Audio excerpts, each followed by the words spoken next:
In court, may idadagdag yata si VP diyan sa komentaryo tungkol dito kung bakit hindi pinadaan pa sa Filipino court. Samantalang marami naman tayong korte, ang ating mga huwes ay magagaling. Yes, please, VP po. Yes, thank you, Senator Marcos. Ang gusto ko lang gawin is, unang-una, meron kasing document galing sa ating Pangulo papunta sa akin na sulat, no, na lumabas dahil kinuha siya sa isang lawyers group chat. Hindi namin alam kung sino ang kumuha at inilabas siya. Gusto ko lang na isubmit ito as part of the records of this hearing kasi as a Filipino and as a public official, binasa ko yung ating protesta doon sa ICC at yung desisyon ng ICC. At nakita ko na wala talagang jurisdiction. Pero alam ko na merong ginagawang investigation dahil nabibigyan kami ng data or information galing sa mga law offices na ginagamit dyan sa loob ng Pilipinas sa pag-interview ng witnesses. Kaya kinausap ko unang-una ang Secretary of Justice noon. At dahil hindi paiba-iba yung sagot niya sa mga tanong ko, ang ginawa ko ay dumiretso ako sa Pangulo. Kaya yon, nabigyan ako ng sagot ng Pangulo at gusto kong basahin ang kabuuan ng sulat. Nakalagay dito, Dear Vice President Duterte, this is reference to your letter of 4 December 2023 as well as similar letters sent to members of the Cabinet, namely Secretary Jesus Crispin C. Remulla of the Department of Justice and Solicitor General Menardo Guevara on even date. With respect to your concerns, legal or otherwise, on the investigation to be conducted by the ICC into the previous administration's war on drugs, I remain steadfast in my resolve that the jurisdiction of the ICC over the Philippines after the effectivity of its withdrawal therefrom is very much in question. To this end, this government will not assist the ICC in any way, shape, or form. I am certain that all the members of my cabinet, including yourself, will echo my views on this matter.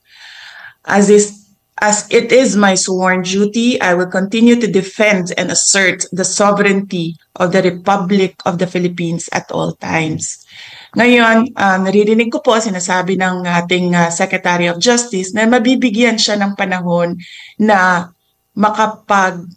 makasagot sa loob ng ICC. And that is clearly the Philippine government's position that there is cooperation with ICC. So kinikilala na nila ngayon yung jurisdiction ng ICC na wala naman kasi talaga. Because this is an extraordinary case of extraordinary rendition. At pangalawa, Senator Amy, gusto ko na sumagot ang Armed Forces of the Philippines kung bakit nila pinayagan na mangyari ito. Because under the law, the Presidential Security Command is in charge of the security of former presidents. So bakit nila hinayaan na mangyari ito sa isang dating Pangulo ng ating bayan? And finally, I request that I leave the meeting, the hearing, because I have to prepare for meetings as well here this morning at 9 a.m. Thank you very much, our honorable senators, mga kababayan. Maraming salamat, VP. Maitatanong lang, kailan yung date nung sinasabi mong sulat mula sa Pangulo natin? Ang date ng kanyang sulat ay December 15, 2023. 2023. Iba pang sulat pala ito. At maraming salamat at hihingin natin ang sagot ng ating AFP tungkol sa PSG at yung okasyon sa Villamor. Maraming salamat, VP. Kung may mga iba pang mga hearing, sana makadalo ka rin. Thank you. Opo, salamat. Okay, I think that's posited to Secretary Chodoro. Nawala Yes, na ma'am. yata si General Larida. No, ma'am, I will answer all the questions regarding the Armed Forces of the Philippines. As we said, we were deputized to support the Philippine National Police. And it is part of the constitutional duty of the armed forces to follow processes. And if we were to question those orders, even under color of law, under color of right, then it would amount to the armed forces acting unilaterally on its own, which is anathema to civilian authority over the military. As we said, our jurisdiction ends in providing support to the Philippine National Police. And with respect to the Presidential Security Command, that is a highly secure unit, and operational security is strictly followed. That ends my response, Your Honor. Yes, nakakapagtaka lang kasi facility ninyo yung Villamor. Ang inimbita namin yung Air Force. Wala po rito. Bakit? Your Honor, because of the fact that we will not go into operational details, and I made the call that the armed forces will answer in the light of our supporting role and not principal role to the Philippine National Police. Yes, pero narito si General Larida. Anong nais niyo yung sabihin? Madam Chair, I defer to the wisdom of the Honorable Secretary of National Defense. That is, the AFP's role is to support the Philippine National Police. Thank you, Madam Chair. Kahit sa Villamor mismo. Kahit sa lugar ninyo mismo, kampo ninyo eh. Yes, sir. Yes, Madam Chair. Ganun. O sige, ganun lang sagot. So, okay. Balikan po natin itong enforceability ng ICC warrant.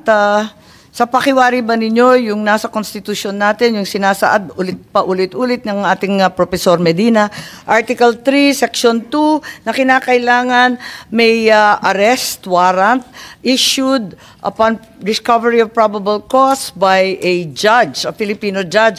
Sa palagay ba ninyo, yung judge dito kasama na yung ICC judge? Ma'am, we invoke the sub judice rule, ma'am. We cannot answer any more questions relating to the arrest. So sa palagay ninyo,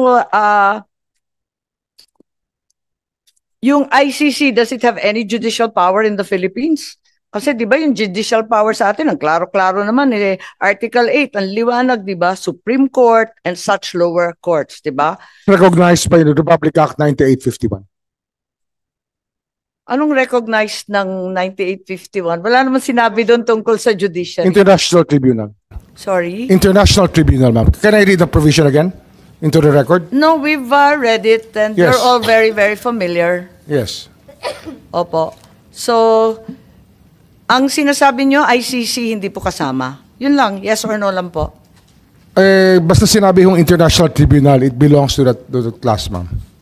Sa palagay ninyo, International Tribunal, sakop na yung ICC. Kahit Sakop po, sakop. Ito, malinaw po eh. Pero Oh. hindi na tayo member, di ba? Sabi ng DFA. Hindi ho naman yung membership ang pinag-uusapan dito eh. Ang pinag-uusapan po dito, crimes against humanity. International humanitarian law.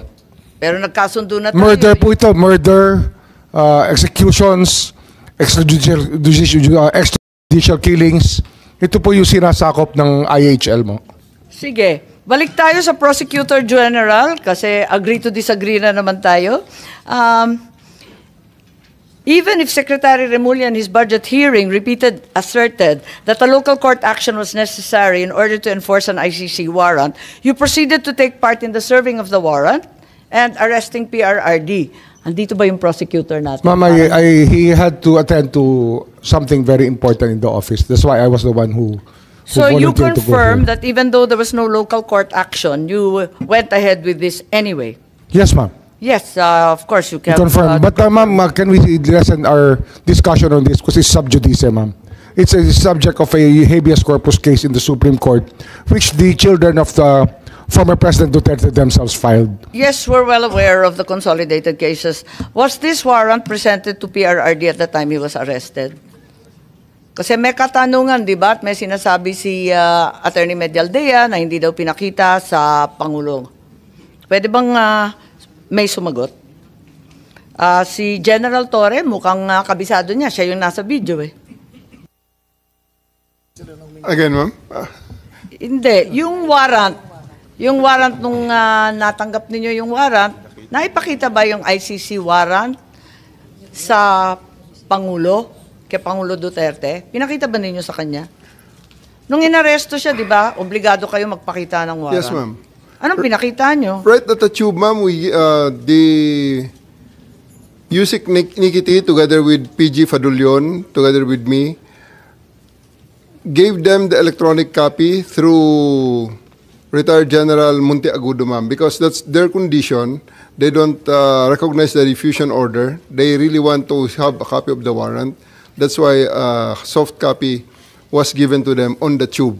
And a hard copy was printed and later on received by Attorney Delgra in the 250th wing, sir. 250th wing, ma'am. May pagkakataon ba si former president na basahin to? Kasi ang pagkaintindi, hindi. Tignan natin muna yung video kasi mas maliwanag doon.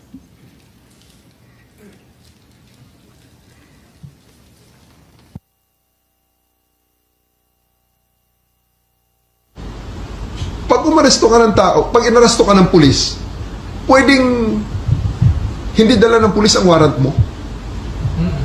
Pwede. Sasabihin lang ng pulis kayo, oy, arestado ka, may warrant ka. Nasaan ang warrant? Doon sa estasyon, halika na. That's perfectly legal. Pag umaresto ka ng tao, pag inaresto ka ng pulis, pwedeng hindi dala ng pulis. So ang sabi po ninyo, hindi naman kailangan yung warrant eh, kaya hindi ninyo pinakita. Tama po ba yun? Ma'am, that is a very, very different interview in the aftermath. But I'm talking of... Anong pinag-uusapan sa interview? And I'm talking about we have already veered on the general rules on the warrantless, on the service of the warrants. Because during the time, and up to this time, there are still a lot of people saying that I'm wrong in there, that you cannot arrest a person with a warrant that you know as a person has a warrant, yet you cannot serve it without the physical warrant. So, all the lawyers know here Diba ang that, ma'am, sabi, that I'm right there. Kailangan ng warrant as soon as practicable. At hinihingi talaga ni former president. Di ba hinihingi niya? Hinihingi ng abogado niya, asan yung warrant? Tama, di ba hinihingi Yes, nila? ma'am. Anong pinakita nyo? We gave them the electronic copy of the warrant and it was given to them by Yusek Nikiti together with PG Fadulyon. It was received by Yung General warrant, anong klase yung Monteagudo. itsura ng warrant? ICC, Interpol? It's a ICC warrant, ma'am. ICC warrant. Yes, ma'am. That was directed to the Interpol. That was the attachment of the diffusion order. Pero ayon sa ating batas, di ba, napakaliwanag naman na yung court o judge, kinakailangan Pilipino. Hindi naman sakop noon yung Interpol, yung ICC. Bakit naging warrant rin sa Pilipinas yun? I will defer the answering to that question to the DOJ, ma'am, because I was with the DOJ during the time, and it was the DOJ... Hindi nandun si Prosecutor Fadulyon Ikaw naman Yes, ma'am. bumasa ng Miranda rights, hindi man lang yung prosecutor. Tinikoberan mo na yung papel ng DOJ, kaya sumagot ka ngayon. Ma'am, we're talking situation in the tube. Hindi, sinabi mo kasi, ang liwaliwanag, sinabi mo, hindi naman kailangan ng warrant eh. It's a different matter, ma'am. Altogether different matter. Bakit? Ilang warrant ba yan? One warrant, but different. That question on the interview is a different situation, ma'am. So, kailan mo pinakita yung warrant? Yung sinasabi mo electronic copy? The first time, ma'am, it is not At kanino? me. It was not me who showed the warrant. It was Yusek Nikiti together with PG Fadulyon, together with me there in the tube of the plane. The former president is still there inside the plane. It was given to retired General Monte Agudo, who is with the party. And because during the time, E.S. Mijaldea and the wife and Attorney Delgra had already went back inside the plane and told us, hindi kami lalabas kung wala kayong maipakitang warrant.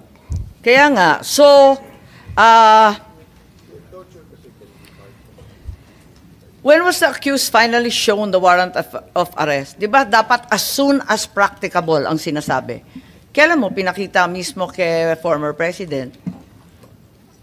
I believe, ma'am, the electronic copy is already acceptable now in the rules of court. Yun na nga, pero pinakita mo ba kay Presidente Duterte? It was not me who they invited inside the plane. It was the PCTC through General Alcantara, whom they invited inside the plane, showing to them and explaining to them the warrant. Ganun ba? Napaliwanag ba ninyo, Executive Director Alcantara? Kasi parang ang bilis-bilis lang naman ninyo dun sa eroplano. Ang nakita naming final warrant, 15 pages po. Ganun lang kabilis na nabasa Tama po yung agad? 15 pages po, pero i-present po namin kay President Duterte na nasa Nabasa niya lahat, 250. 15 pages? Ang bilis-bilis lang lumabas eh. Oh, hindi po niya nabasa yun. Hindi niya nabasa? Oo, hindi niya. So, bakit Doon po namin present sa kanya. kaya nga, pero ba't hindi niyo pinagbigyan na basahin? Kasi karapatan talaga ng akusado at ng arestado yan, di ba? At that point in time, ang may kopya po ng warrant ay si General Alex Monteagudo. Nagbabapiring po sa telepono niya. Matagal pong mabuo dahil Siyempre, nasa airport. Oo, Tapos nasa loob ng aeroplano. Kaya nga so, po sa madaling sabi, kaya nga po nag-print kami ng hard copy. So pagdating po sa 250, doon na binigay sa kanila yung warrant. Madam Chair, just on the warrant. yes, Senator Cayetano, please go ahead. Just one insight on the warrant, and just to bolster my point kanina na bakit mas maganda na, or bakit essential for me my local court, no? If you look at paragraph 12, before you look at it, can anyone in the room here tell me, I know the former president was accused of extrajudicial killing, of crimes against humanity. Pag sinabi yung torture, pwede kasing bago mo patayin, di ba? Pwedeng emotional torture, pwede mong gulpihin torture. So, included na yan. But does anyone here, can anyone tell me here that during his 6 years and before that, he was accused of ordering or himself raping people? Diba? I do remember malaking issue about his statements about a missionary who was raped, and inexplain niya yon na frustrated, galit siya. But is anyone here accusing the former president of raping or ordering the rape? Parang wala naman, di ba? Okay. If you look at, dahil walang, just for the record, Madam Chair, dahil wala naman nagtaas ng kamay or nagsabi, paragraph 12, the chamber notes that the prosecution alleges, let me say it again, the chamber notes that the prosecution alleges that some acts amounting to crimes against humanity of torture and rape under Article 7, subparagraphs 1 bayan F 71 G of the statute were committed as a widespread and systematic attack against the civilian population. Ulitin ko the chamber notes that the prosecution alleges. So the prosecution in the ICC alleges that some acts amounting to crimes against humanity of torture and rape were committed as a widespread and systematic attack. For me, it's the first time I read that someone was accusing the president, the former government. But if you look at the last page of the warrant, or second to the last page, page 14, no? Issues a warrant of arrest. So, for these reasons, the chamber hereby issues a warrant of arrest for Rodrigo Roa Duterte, born on 28 March 1945, for his alleged criminal responsibility pursuant to Article 25, Paragraph 3, Paragraph A of Statute for the Crime Against Humanity of Murder, pursuant to Article 7(1)A, wala yung G na rape, committed in the Republic of Philippines during the relevant period as set forth in this warrant of arrest. So I just want to make this point, Madam Chair. So kung sa akin nangyari to, pupunta ako sa Philippine Court at sasabihin ko sa Philippine Court, sir, makita mo naman, sa Marites at Chismis kinuha ng prosecutor ng ICC. Padadala mo ako doon, pinakamaikse, 4 to 6 years yung hearing, deprived of liberty. Eh yung prosecutor mismo nag-allege ng rape. The harshest critics of President Duterte accuse him of being insensitive to women, saying misogynist, masama yung ano, etc. And I won't defend him there. It's on the record, di ba? And also accused him of being insensitive to a foreign national who was a missionary here who was raped. But I haven't heard na inaccuse siya ng rape or ordering rape. Ang alam ko nga, galit na galit siya pag ministreat yung mga kababaihan.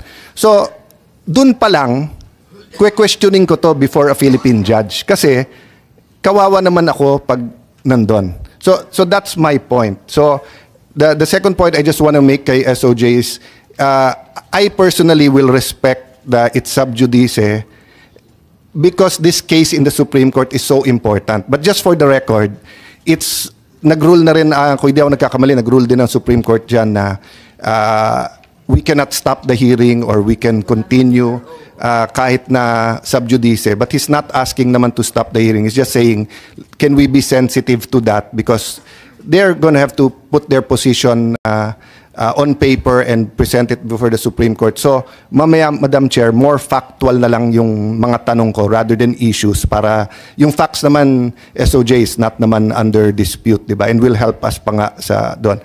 But this is just an example. And I just read this morning, pero nagulat lang ako doon na yung prosecutor pala may ganun allegation, no? Oo. Kaya nga nagkagulantaan. Palibasa, nakita natin yung warrant much later. Did any one of you, General Marbil, General Torre, meron ba kayong hawak na ICC warrant of arrest at the time of his arrest? Parang electronic copy lang, tapos pinakopya muna, tapos binigay na pagdating doon. Bakit ganun? Samantalang March 10 pa lang nagmo-mobilize na ng libu-libong pulis. Pagkatapos alam na natin na magkakaganito dahil nabalitaan na nga sa Hong Kong. Eh kung ganun, bakit walang warrant doon sa mismong pag-aresto? Electronic copy lamang at nagpa-imprenta pa. Ba't nagkaganon? May I differ on the wisdom of the SOJ to explain on the legality of the electronic copy of the warrant, ma'am? Hindi naman tinatanong yung legality. Okay lang yun. Ang tinatanong ko, bakit parang unprepared kayo samantalang prepared na si General Marbil? Madam Chair, I just want to make clear na ang kabaho po ng police is really to assist po yung PCTC natin. Yun po yung and what we have is tama po yung sinasabing order ng diffusion. So ito po yung nangyari, we rely po dun sa PCTC, dun sa lahat ng mga documents that they need nagagamitin po dun sa effect ng arrest. Ito po yung ginawa po ng again, uulitin ko. Dapat yung PCTC nagdala ng warrant. Ba't nga ba kayo walang warrant? It was stated, ipapadala po through diplomatic channels Naka-state po yun So, dapat diplomatic channel. Nangyari ba yun? Kung diplomatic channel yung DFA, ano ba nangyari sa warrant na yan? Sa dinami-dami ng handa ninyo, sa libo-libong pulis at sundalo na kinalampag, wala bang nag-isip na kinakailangan dalhin yung warrant? Your Honor, if I may, wala po kaming information o wala kaming natanggap at all. Kayo naman sa PCTC, wala rin kayong natanggap? We requested for a copy of the warrant and we got it the next day. The next day being? The warrant that came from the Kaya nga, what the day system. The next day is 12. So, hindi rin ninyo na ipakita kay Presidente Duterte? Bale tama si General Torre na warrantless arresto. Pinakita po namin yung hard copy sa 250 pero sa lawyers po natin pinigay. Madam Chair, can I clarify? Kasi ang sinasabi din na redacted copy lang ang binigay, hindi rin kompleto, kaya hindi nila mabuo. At yun nga, nagkagulatan, Can I bakit clarify? meron pa?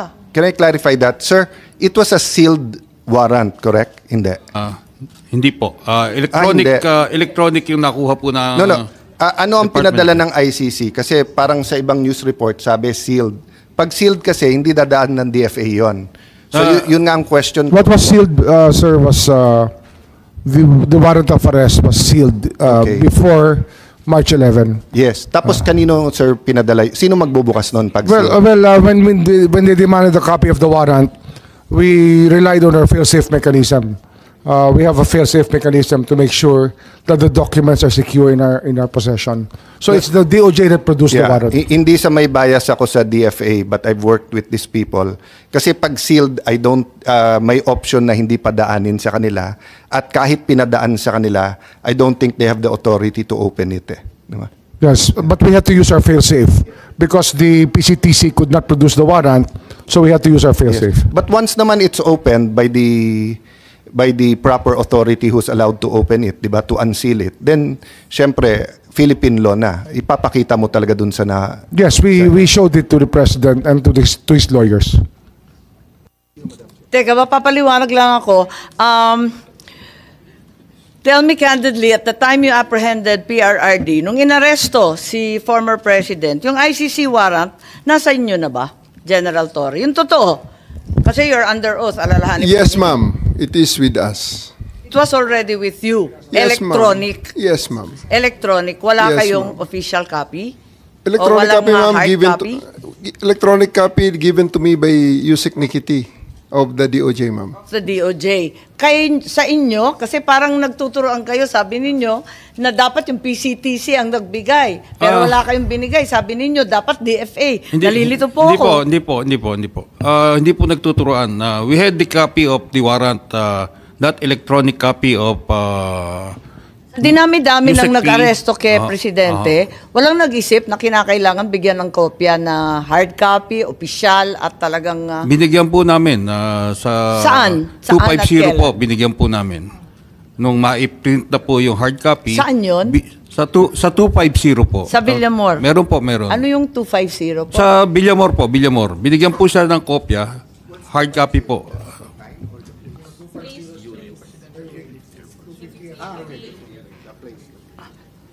So, nandun. Anong oras? About shortly before 12 po. Around 12, around noon at that time po. Noon. Noon time? Naibigay ng noon time? Opo. Pero anong oras ba hiningi? Di ba napakaaga pa noon? Humihingi po sila from the tube. Starting from the tube, humihingi na po Anong sila. oras yun nung hihingi sila? When they arrive po, it's about 10 o'clock. 10 o'clock. Or, So, 2 oras makalipas bago ninyo naibigay. Ma'am, just to be clear. Yes. Just to be clear. General Torre, maybe you can explain